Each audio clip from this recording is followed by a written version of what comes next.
Hi history lovers, and welcome back to the channel where I bring you new videos every week on all aspects of the past. Today on History Calling I have a story for you that involves volcanoes, rival giants, and a race of malevolent deities, and the setting for this video is none other than my own home country of Northern Ireland. I'm speaking of course about the history of the Giant's Causeway, a collection of over 40,000 basalt stones which are often hexagonal in shape and which naturally fit together. This is not only our most famous landmark, it's a UNESCO World Heritage Site and the source of one of the most famous Irish legends around, that of the giant Finn McCool, sometimes called Fingal, and his Scottish rival Benandonner, also known as the Red Man. So sit back, relax, and prepare for a breakdown of Irish legend versus reality, as I give you both the scientific explanation for the causeway's origins and also the more entertaining tales that those of us who grew up here were taught in primary school.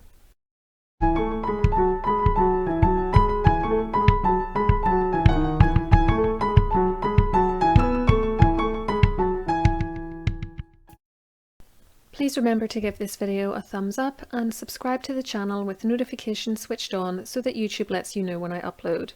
You can also follow me on Instagram, which is linked in the description box. And if you would like to support me further, you have the option to make a one-off donation using the thanks button below this video, which will enable you to post a customizable and brightly coloured comment under it and get a one-time animation over the top of the video. Let's start with the scientific explanation of what brought the Giant's Causeway into being. The stones are around 50 to 60 million years old and were formed by volcanic activity in what has been called the Tertiary period of Earth's history, though apparently that terminology is a little outdated now. To quote the Smithsonian magazine, a flood of lava oozed from fissures in the earth.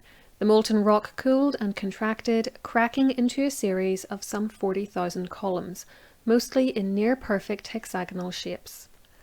Research has indicated that this cracking occurred between 1544 and 1634 degrees Fahrenheit.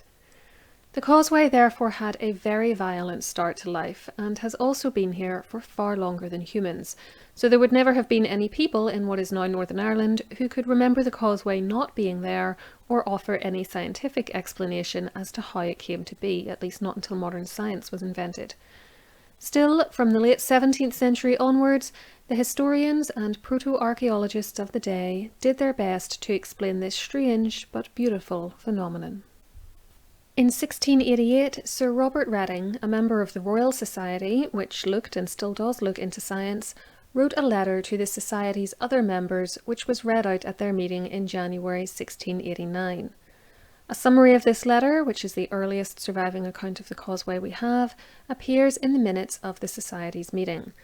These recorded that there was read Sir Robert Reading's description of the Giant's Causey, and that's not a typo, they referred to it as a causey, within 2 miles of Dunluce, which is a reference to Dunluce Castle, the ruins of which still exist a couple of miles up the road from the causeway, to the north thereof in the county of Antrim in Ireland, where there are a vast quantity of hexagonal pillars of stone about 8 inches side, which stand pitched perpendicularly as in a pavement running down obliquely into the sea.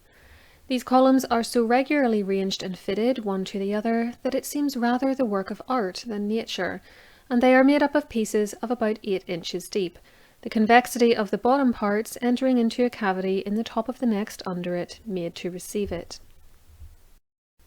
There are a couple of points to note here. First, not all the stones are hexagons, though a great many are. Second, although Reading thought they were too perfectly made and fitted together to be the result of nature, of course we know that that is exactly how they were formed. It was hard for anyone who hadn't seen the causeway to really understand what it looked like though, particularly given how unusual the structure is. It was only in 1694 that the first known image of it, which you can see here, was executed by a man named Christopher Cole. It was drawn from an imaginary perspective, as aerial views like this weren't possible until the invention of hot air balloons and aircraft, and perhaps because of this and Cole's limitations as an artist, it is not strictly accurate, though it isn't terrible either. 2 years later, Edwin Sandys was sent by the Dublin Philosophical Society to make a second, more accurate drawing, which was published in 1697 and which you see on screen now. Other drawings would follow in the next century as the causeway's appearance became familiar to a wider audience.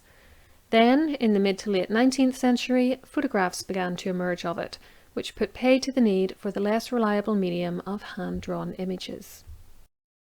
Unfortunately, as its fame grew, so too did the practice of removing stones from the causeway, either for scientific analysis elsewhere or just to be used for ornaments. The one you see here sits in the gardens of Hillsborough Castle, which is the monarch's official residence in Northern Ireland.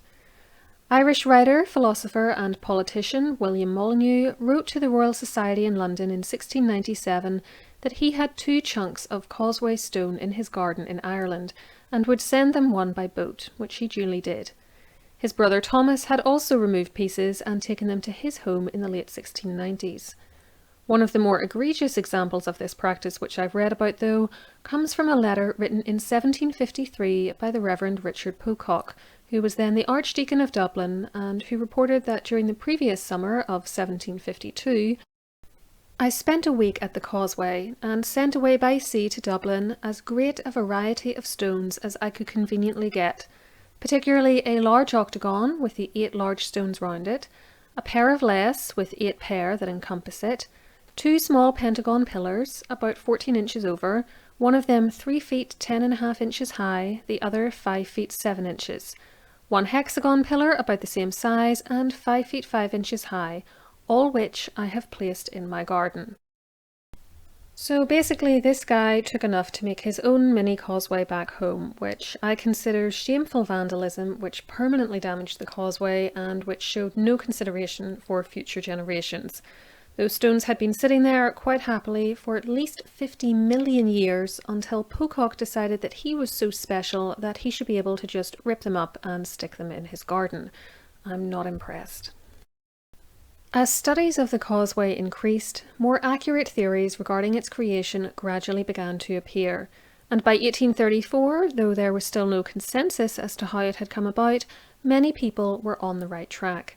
As an article in the Dublin Penny Journal for that year said, "With respect to the formation of the basalts along the causeway coast, as well as of basalts in general, various and opposing opinions have been entertained by some of the most scientific men.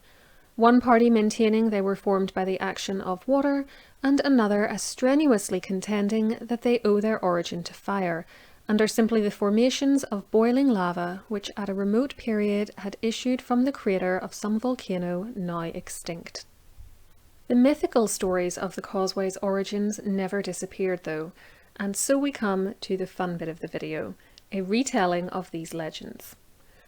The Irish name for the causeway, which I'll put on screen for you, but which I'm not going to attempt to say because I don't speak Irish and I'll just botch it, suggests one lesser known myth behind its formation, because it translates to stepping stones of the Formori.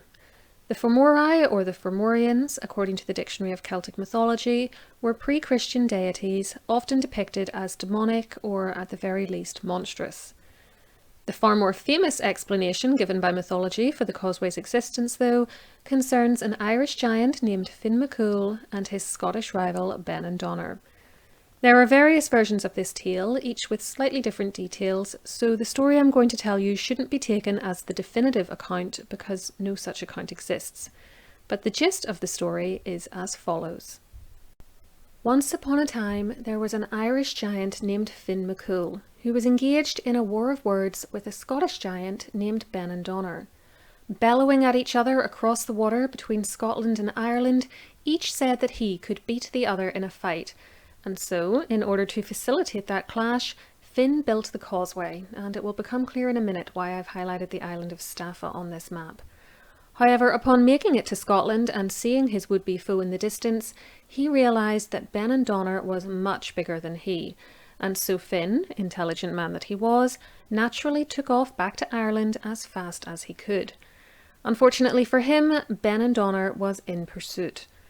Finn made it back to what is now the North Antrim coast, where he lived with his wife, let's call her Una, but I've heard her given various names, and was in such haste to get back into the house that after passing the giant's organ, which he used to make music, here are its pipes, though some people also call them looms, and going through the giant's gate, which leads from the causeway into a little beach-like area next to it, he lost one of his boots on the shoreline, where it still lies today.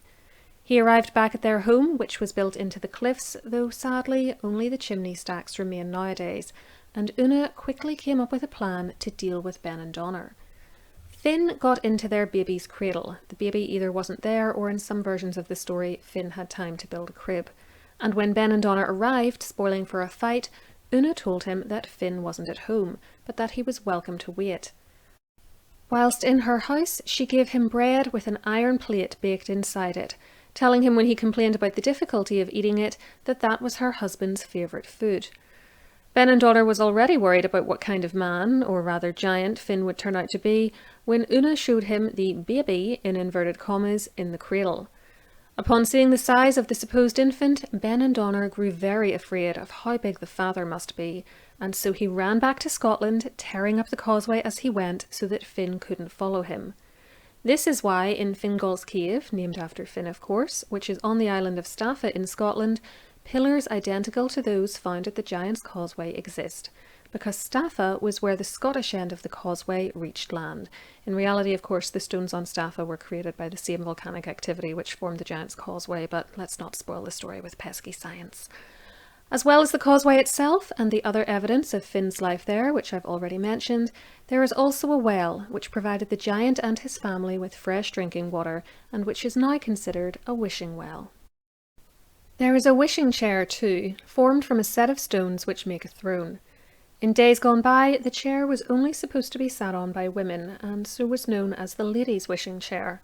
But nowadays, all are welcome to give it a go, and the number of bottoms which have sat on it have apparently made the stone there extra smooth. You might also hear some additional bits of the two giants' story, including that Finn scooped up a huge mound of earth and threw it across the channel at Benandonner at some point during their disagreement, only to miss quite spectacularly and inadvertently create the Isle of Man, which lies in the Irish Sea between Britain and Ireland. The gap left where he removed the earth from Ireland filled with water and became Loch Ness, not to be confused with Scotland's Loch Ness, and no, we don't have a Loch Ness monster if anyone's wondering, though we really should invent one because tourists love that kind of thing. And so, history lovers, now you know the story, or rather stories, of the Giant's Causeway. I'll leave it up to you which version of events you opt to believe in. Let me know in the comments below what your favourite natural landmark in the world is, and if you'd like to learn more about Irish history and mythology, try one of these videos next. I'll be back next week with something new to entertain you, and until then, keep learning.